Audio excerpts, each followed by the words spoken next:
Здраво ви дојдовте уште едно видео, каде што ова видео ќе збориме повеќе за Pattern Recognition Receptors, односно PRR рецептори за препознавање на образци. И рековме дека има различни рецептори за препознавање на образци, дека дел припаѓаат на вродениот имун систем, дел на адаптивниот, и ние ќе се задржиме на тие кои се од вродениот, бидејќи збориме за вроден имун систем. Сега првите, мислам дека имаме сликата кој е многу кратко потсетување, значи овие се pattern recognition рецептори кои се на мембраната на клетките од вродениот имун систем. Значи toll-like receptors, NLRs, RLRs, ќе ги спомнеме следничи сите овие. Додека исто, освен што имавме рецептори на клетките, имавме и растворливи рецептори. Такви растворливи рецептори беа, значи овако сега ќе ставиме сликава, беа пентраксини, колектини, фиколини и системот на комплемент.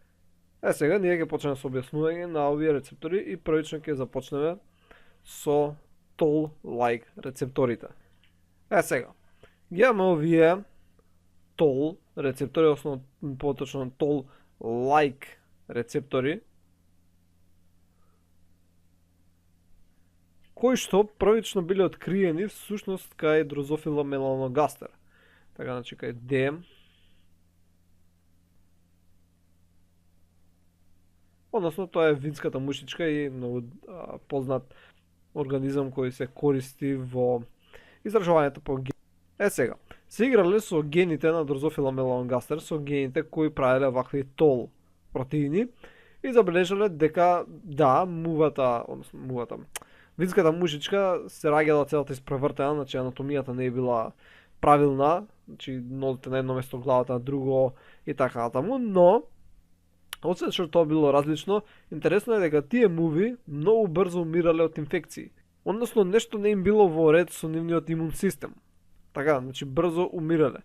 И понатаму сватиле дека овој ген, кој освен што регулира поставеност на одредена рамнина на симетрија која се развива организмот, исто така регулира создавање на одредени протеини кои се важни за имуниот систем, и овие протеини бидејќи биле најдени кај вински мушички кои биле чудни, бидејќи имале изветоперана анатомија, и нарекле тол, што доаѓа од некој си германски збор кој значи чуден. Така што овие чудни рецептори, не дека се чудни, него значи ги откриле кај муви кои биле чудно изградени, односно вински мушички. Значи тол, односно чудно. Сега, овие toll-like рецептори всушност е доста, фамилијата на овие toll-like рецептори е доста еволутивно конзервирана. Така, значи овие се еволутивно конзервирани, односно се среќаваат кај огромен број видови.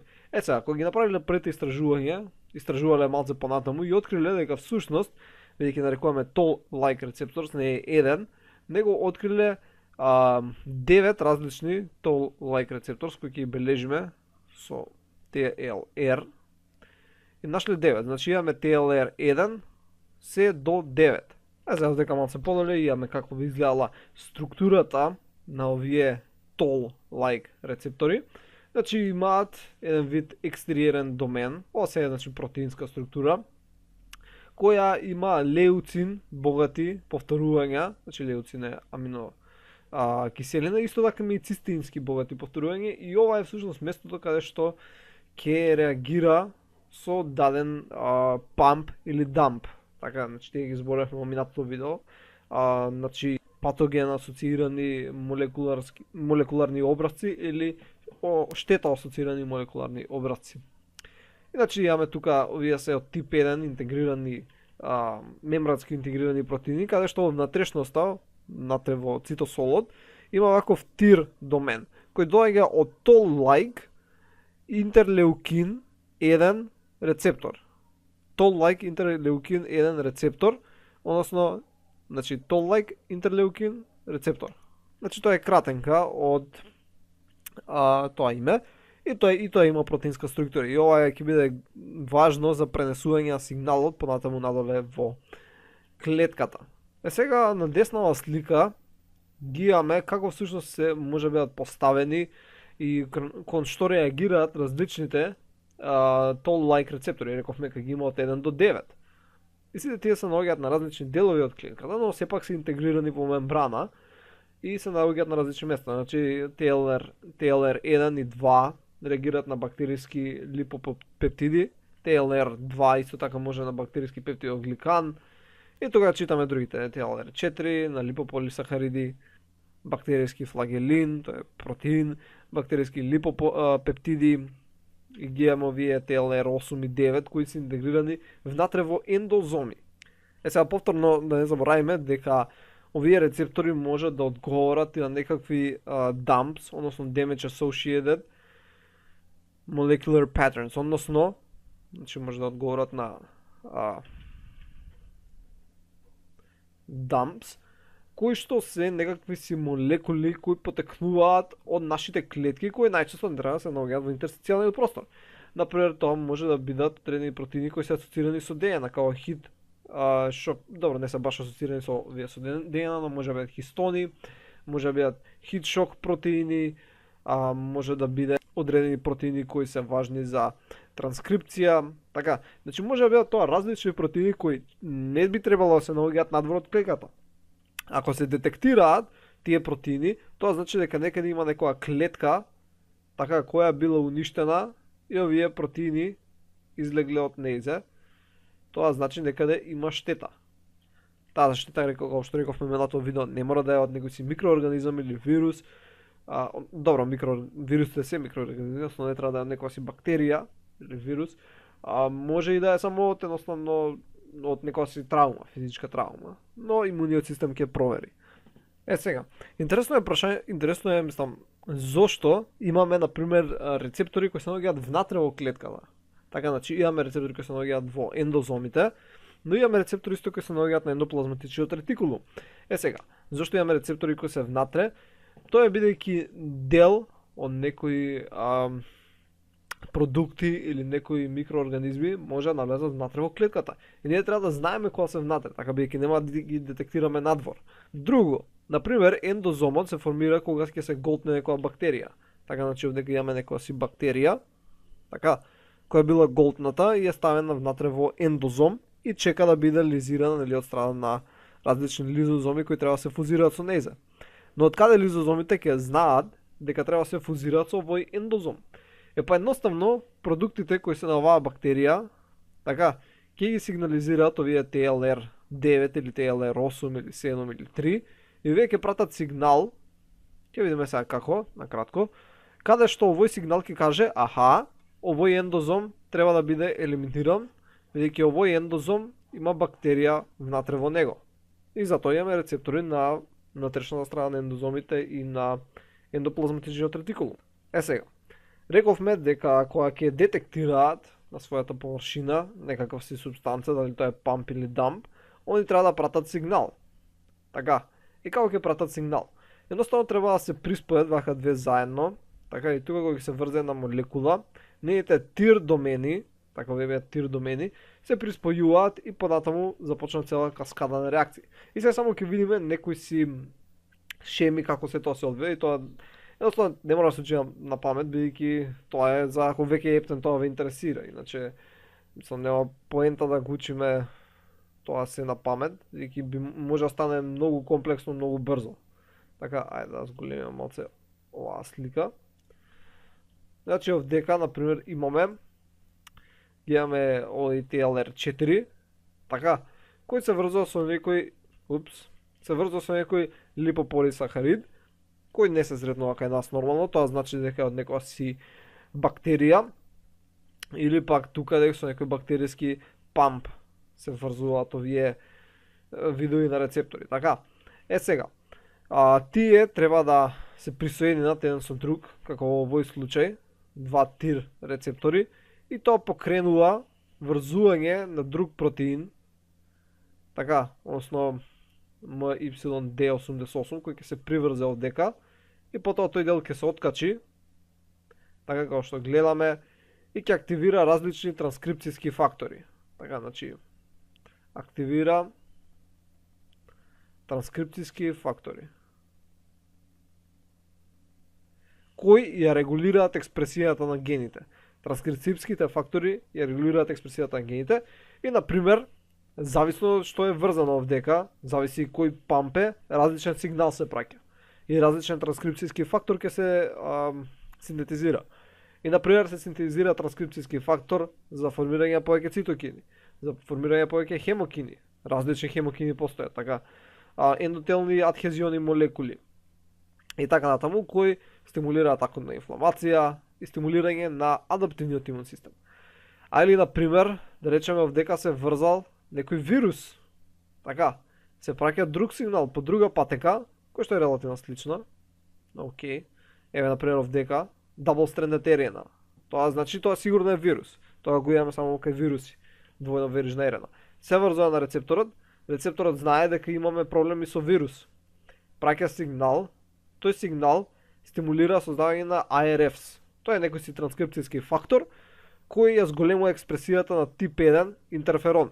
Така, сега имаме повеќе тип 1 интерферон и влегуваме во антивирална состојба. Сега, ние повторно само го разгледуваме како приказна, но механизмите на како се ова се случува, тоа е неверојатно, така. Ние си викаме, он знае дека е вирус, така. Ама, добро, повторно тоа у наводници, он не знае, него тоа е цела хемија. Ама како една мала молекула која е различна, стимулира сосема друга тридимензионална промена на конформацијата на рецепторот, така што кога ќе се промени конформацијата на протеинот, подругачија се менува ова овдека, така што ќе се врзе друг протеин и ќе започне друга патека. И се тоа со таква специфичност на конформација на протеини, што ќе симулира сосема друг одговор. Односно сосема соодветен и специфичен одговор. Релативно специфичен, бидејќи збориме за вроден имун систем.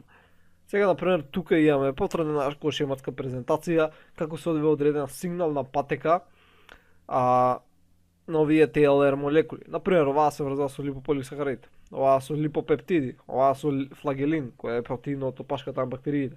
Така, и праќаат различни сигнали, но, например, се сведуваат на едно. Ова иде преку MYD88, зависен пат, така, овој преку TRAP, и ова е исто слично, кои се конвергираат на, например, овие протеини. Тука имаме, например, убиквитин, кој се закача на нив. Па ова иде тука. Например, можеш да имаш ендозоми кои започнуваат од овие патишта, стигнуваат тука, па се конвергираат. Тие исто стигаат до овдека. И овие стигаат до овдека. Така, значи без разлика каков ендозом почнеме, стигаме до овде. И после тие се разгрануваат ваму, таму, зависи од кој бил памп, односно дамп. Така и останува една многу комплексна мрежа. И ова вака да изгледа комплексно, всушност имаме ние откриено толку многу повеќе од овие патишта и начинот на кој работат. И тоа е една огромна мрежа. И едноставно човек не може така да си го концепира се тоа во глава. Едноставно има толку многу патишта за кои треба да си свесен, кои се одвиваат сите во постојано. Сите истовремено, постојано цело време. Така, значи не само овие патишта кои се за имунологија. Јас зборам за сите други биохемиски патишта кои се учат биохемија, сите циклуси метаболички и така натаму и така натаму. Значи се тоа се одвива истовремено. Така што решавање на одредени проблематики е многу тешко, бидејќи не знаеш ако го сменам ова овдека, што ќе се случи. Сега ќе си речеш добро, ова овдека ќе се инхибира или нешто, но кај знаеш, може да има некој друг пат кој влие овдека кој што не си го открил. Значи многу може да се комплицираат работите и затоа е многу тешко некојаш да се најдат. Добро, сега малку ќе збориме за цитосолни рецептори. Значи ние зборевме сега накратко за TLR рецепторите, но тие се наоѓаат значи импрегрирани во мембрани. Така дали во ендозомалните, дали во ендоплазматичниот ретикулум или на надворешната плазма мембрана. Сега ќе збориме значи за рецептори кои се наоѓаат внатре во цитосолот. Така значи внатре во цитосолот се наоѓаат овие рецептори. И сега ќе се запознаеме, само да идам на чисто место. Сега. Значи имаме една клетка и рековме дека TLR рецепторите и други рецептори кои не ги разгледавме детално, може да ги исполнеме понатаму, се импрегрирани на мембраните. Но имаме рецептори кои се наоѓаат внатре во цитосолот на клетката, така. Значи рецептори во цитосол. И овие имаат слична улога како што прехано зборевме за TLR рецепторите кои се на ендоплазматичниот ретикулум. Едноставно ако навлезе некој си патоген внатре во клетката, Ние треба да знаеме дека е внатре во клетката, така. Они има доста патогени кои сакаат да се скријат внатре во клетката, основно во цитосолот, со цел да избегаат наводници од некој си макрофаг. Така, например, имаш тука некој макрофаг кој ја брка оваа бактерија, и она за да избега некој си начин, сега повторно ко шематизираме, како кажуваме како приказка, ќе се сокрие внатре во клетката и сега каде отиде, така.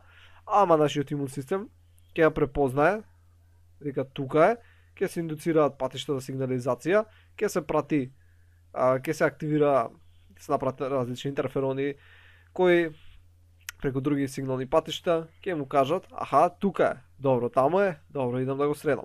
Значи, ова е кажано повторно, приказка, така шематизирано, но да се свати концептот зошто имаме цитосолни рецептори. И главните цитосолни рецептори, за кои ќе кажеме збор 2, се node-like рецептори,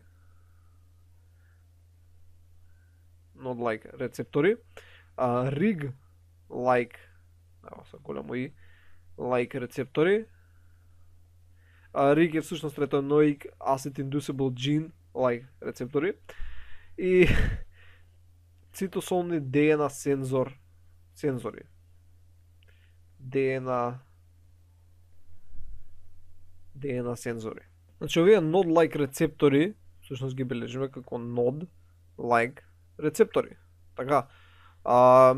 Значи ги има преку 20 различни, тоа се всушност преку 20 различни видови на протеини кои може да се најдат во клетките, така.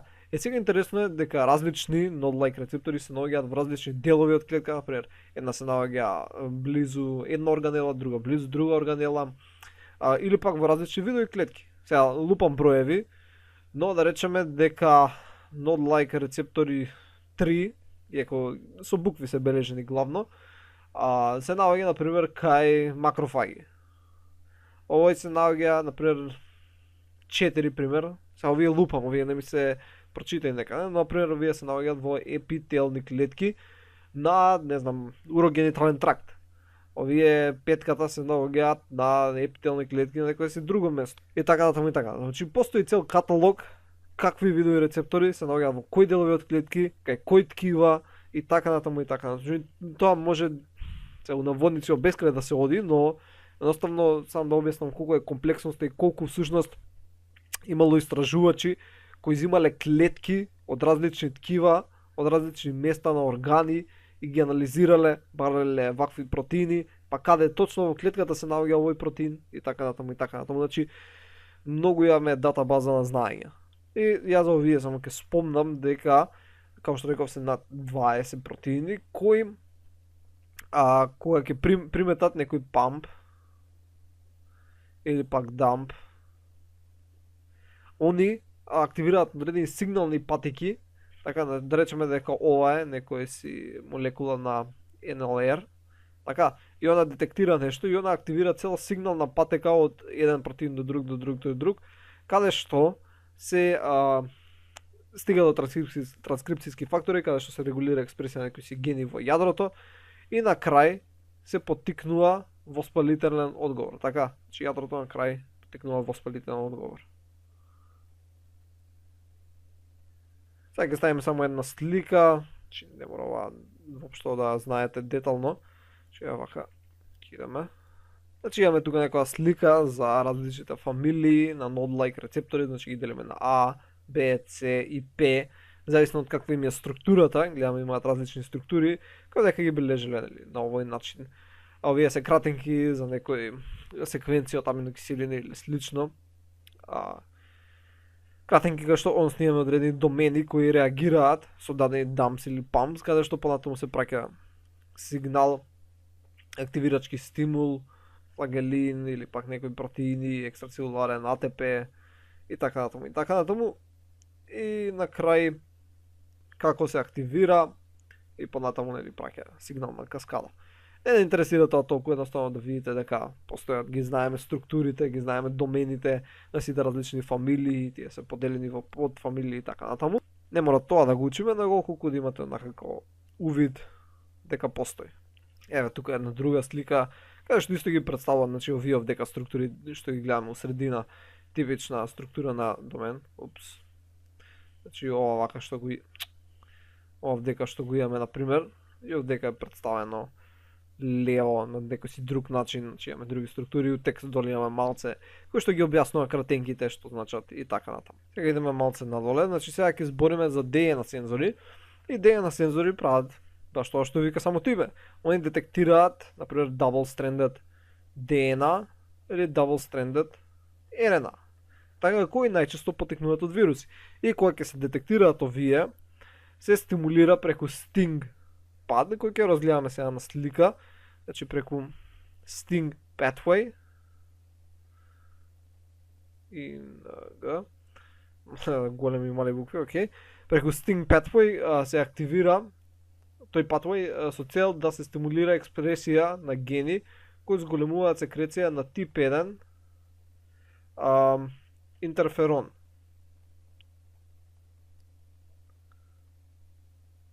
Ќе видиме понатаму како интерфероните нас заштитуваат од вируси, но тоа е молекула која ни е потребна за заштита од вируси кога знаеме дека има присутно вируси. Сега ќе видиме само шематски како би се одвивал овој пад, така кога ќе биде овие DNA сензори кои ќе детектираат преку овој Sting pathway. И нормално овој не мора да се научи, едноставно да се види комплексноста и онака да се забележат некои клучни работи. Имаме се тука една слика, се надам дека се гледа бидејќи позадината малце иста боја, но окей. Сега ќе разгледаме. Значи имаме еден ретровирус, значи ретровирусите имаат RNA, но прават обратна транскрипција, што го нарушува моделот на централна молекуларната биологија и прават DNA. Иако може да ослободат, значи да се ослободи ако се наруши структурата на вирусот double-stranded RNA. Но окей, главно прават DNA, исто DNA вирус ја испушта својата DNA и сега тоа активира одреден ензим C газ кој катализира синтеза на 2-3 цикличен гуанозин монофосфат, аденозин монофосфат.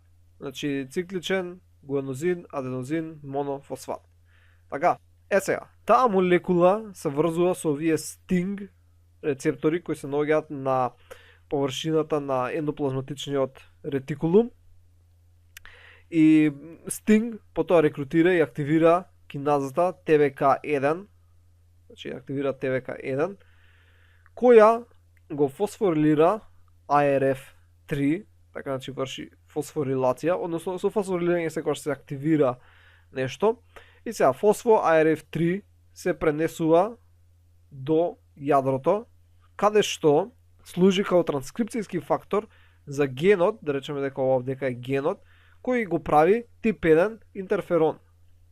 Така, и сега имаме зголемено количество на тип 1 интерферон. А дека имаме како со бактерија која може да го скокне овој чекор на C-газ ензимот. Постојат и Sting независни патишта, но ние само овој ќе го забележиме. Значи не мора секогаш да биде преку Sting, постојат и други патишта низ кои може да се активира оваа стимулација на создавање на тип 1 интерферони.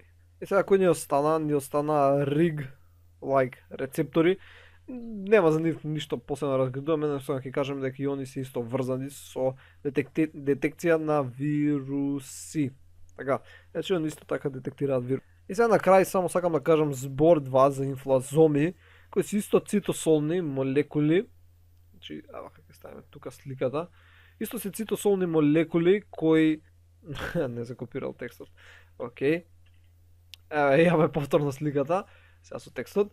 Значи, овие исто се цитосолни молекули кои се одговорни на активација на интерлеукин 1 и интерлеукин 2. Значи, интерлеукин 1 и 2 се синтезираат во нејната про форма, односно се како еден вид прекурсори, така, значи уште не се активирани. И инфлазомот кој е една многу комплексна структура, изградува од многу видови на протеини, кои се различни цитосолни протеини, всушност ја активира со тоа што сецнуваат одредени делови и се активира. Значи овдека на сликава имаме дека имаме некој си екстрацелуларен некоја патогена бактерија која прави АТП, но може да биде регулирано и преку контрола на внес и излез на калиум, но добро, реактивни кислороди, радикали, излез на калиум, кристали, бактериски продукти, се тоа може да влијае врз Node-like рецептор 3, ASC, некој си адапторна молекула, и каспаза 1, кој е во неактивна форма. И сите тие формираат ваков еден голема молекула, односно инфлазом, која има многу комплексна структура, која ја прави каспаза 1 активна. И каспаза 1, како што е активна, сега може да го направи прекурсор, односно проинтерлеукин 1B, добро, има различни, да го направи во својата активна форма, така што може да биде екскретиран и да започне воспаление. Односно да имаме акутно воспаление. Значи за овие има многу да се збори, ова е релативно нешто ново, откриено, кој има доста комплексна структура и механизам на работа. Нема да збориме, едноставно онака ќе спомнеме дека пред да продолжиме само на кратко да видиме до каде сме. Значи да сега разгледуваме клеточно асоцирани рецептори на вродениот имун систем, значи такви беа Toll-like рецепторите, Node-like рецепторите, Rig-like рецепторите и Cytosolic DNA Sensors, односно CDS. Така, тие ги разгледавме. Сега на кратко само ќе ги видиме CLR рецепторите, Scavenger рецептори и N-formyl metleufenyl рецепторите. Значи да започнеме првите, кои се CLRs. Всушност CLRs потекнува од ова име. Значи C-type, ајде да влечеме малку усвари. Ева вака. Да избришеме. Значи C, C-type, lectin receptors. Овие рецептори препознаваат јаглехидрати, значи кои се наоѓаат на мембраната на одредени микробни организми, така, на микроб мембрана. Сега, кога ќе препознаат оден јаглехидрат, стимулираат нели создавање на цитокини, односно воспаление. Исто така стимулираат, односно ја прават таа клетка кај што се забележени, ја спремаат за фагоцитоза. И за да се изврши ова врзување, всушност зависни се од калциум, и од калциум всушност доаѓа С, така. Сега би требало да Ca, но окей, значи така ставиле С. И овие C-type lectin receptors се наоѓаат интегрирани внатре во мембраната на одредени клетки, значи да речеме дека ова е овој C-тип lectin рецептори се наоѓаат внатре во мембраната на различни макрофаги, дентридични клетки, значи DC, као DC, dendritic cells и во некои други ткива. Сега, интересно е дека шекерите кои ги препознаваат, зашто викаме дека препознаваат јаглехидрати, се јаглехидрати, го препознаваат терминалниот крај на јаглехидрат. Речеме дека ова е молекула јаглехидрат и последниот моносахарид кој се наоѓа или пак некој од краевите, зависи каков е сложен јаглехидратот, го препознава и зависно од кој е тој јаглехидрат најчесто дава специфичен одговор, бидејќи јаглехидратите на цицачите најчесто завршуваат, значи кај цицачи, односно кај нас, завршуваат со галактоза или салицилна киселина, значи или салицилна. Така што ако не е овој шекер на крајот, така не е овој моносахарид, тоа значи дека најверојатно е некој си шекер од некој си микроб, некој микроорганизам. И вакви се едни вид на C-type lectin рецептори кои регистрираат присуство на маноза. И тие се такви подтип на C-тип лектински рецептори, значи манозни рецептори, кои не препознаваат само маноза, значи они препознаваат некои други шекери као фукоза, некои глукозамини и така натаму. Сега, исто имаме, значи манозните C-тип лектин рецептори се една подгрупа. Друга подгрупа се дектини, кои всушност се C-type лектин рецептори кои се интегрирани во овие DC клетки. dendritic cells, така што во dendritic cells кои имаме C-type лектни рецептори ги нарекуваат dectins. И овие дектини всушност се прилично доста добри за врзување на различни фунги. Така, значи врзуваат различни фунги. Друг вид на рецептори кои се всушност подгрупа на овие C-тип лектин рецептори се лангерини. Сега лангерини се всушност C-тип лектин рецептори кои се наоѓаат во дендритични клетки, но кои се наоѓаат во лангерхансови клетки на кожата. Сега лангерхансови знаеме дека има лангерхансови островчиња во панкреасот кој прават инсулин. Мислам дека направив таа грешка нека во првите предавања, но овие се лангерхансови клетки, зашто истиот научен ги открил, но во кожата и се дел од имуниот систем. Значи овие се стеблести клетки, не се како тие во панкреасот. Сега интересно е дека сите овие рецептори, например од C-type лектни рецептори, имаат различни сигнални патики. Ние нема сега да ги разгледуваме, нема ни слики да ставиме, но како што разгледувавме, нели, претходно, видовме дека секој рецептор си има различна сигнална патика од различни активација на различни протеински каскади. Така активира еден протеин, тој протеин активира друг, трет, четврт, пети, шести и така натаму, се додека не се стигне до некој транскрипцијски фактор, така кој регулира генска експресија. Значи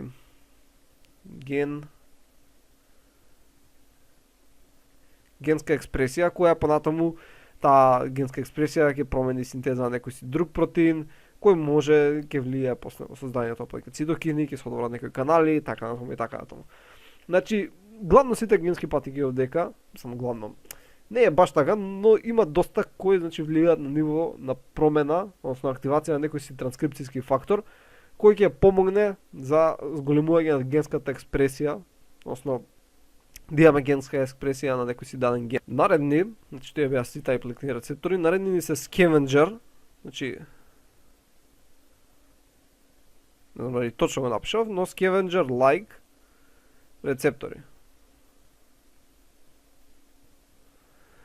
Сега scavenger-like рецептори, всушност ги викаат само scavenger рецептори, бидејќи првично кога ги откривале во scavenger рецептори ги ставале сите кои внесуваат различни липопротеини. Така, и после ми скочило дека не се тоа еден вид на рецептори, дека е цела една голема група од структурно различни рецептори, но бидејќи како што ги откривале така ги ставале во scavenger групата и сите останале заедно. Иако по структура scavenger рецепторите може да се разликуваат прилично доста. Исто така не ги внесуваат обични липопротеини, него оксидирани липопротеини. И овие scavenger-like рецептори се наоѓаат, ги има често на различни, значи на макрофагите ги има. И верувам дека, сега немам прочитано, ама најверојатно се на некој начин битни, кога се поврзани например со артериосклероза. Да, например, битни се таму оксидираните липопротеини, но не сум сигурен. Значи, окей, нека стои вака сам. И последен на нашата листа е формил пептиден рецептор 1. Значи, вака. Значи, формил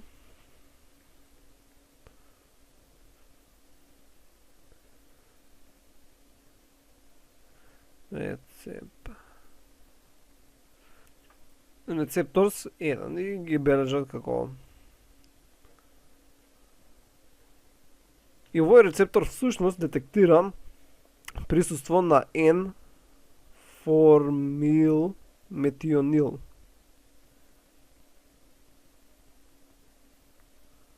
Што е всушност дериват на метионин аминокиселина, така што имаме формил група на азотниот атом. И кога ќе ја примети таа се придвижува кон незе, има некоја си подвижност, бидејќи се активира цела каскада на ензими и така натаму. Значи, ова беше некој си општ преглед на сел асоцираните рецептори за препознавање на различни шари. Значи, овдека десно имате кратко која е локацијата, какви примери имаме на што се врзуваат. И всушност исто го кажав, само што го прекажав, така што можда повеќе ќе се запамти. Нормално има многу повеќе за овие, значи може да се разгледа нејата тридимензионална структура повеќе, каде се наоѓа секоја клетка, какви им се сигналните патишта, со кои други протеини се асоцирани, каде има исклучоци. гените за гени кои се експресираат благодарение на нивните рецептори и така натаму и така натаму, значи може многу да се иде детално, но не ни треба толку, значи тоа ако сака некој повеќе може да си прочита. Нас ни треба колку да имаме онака као во главата дека постојат вакви и такви рецептори, дека имаат различни функции, дека не е еден вид на рецептор и дека имаат стварно сложени структури со сложени сигнални патики и така натаму и така натаму. Добро, тоа беше се за ова видео, се надам дека научивте нешто ново и ќе се видиме во наредното видео. Мислам дека во наредното видео ќе зборам за ова. Не сум сигурен, каде што ќе збориме за растворливите, значи soluble, растворливи, pattern recognition рецептори на вродениот имун систем. Се надам дека научивте нешто ново и ќе се видиме во наредното видео. Довидување.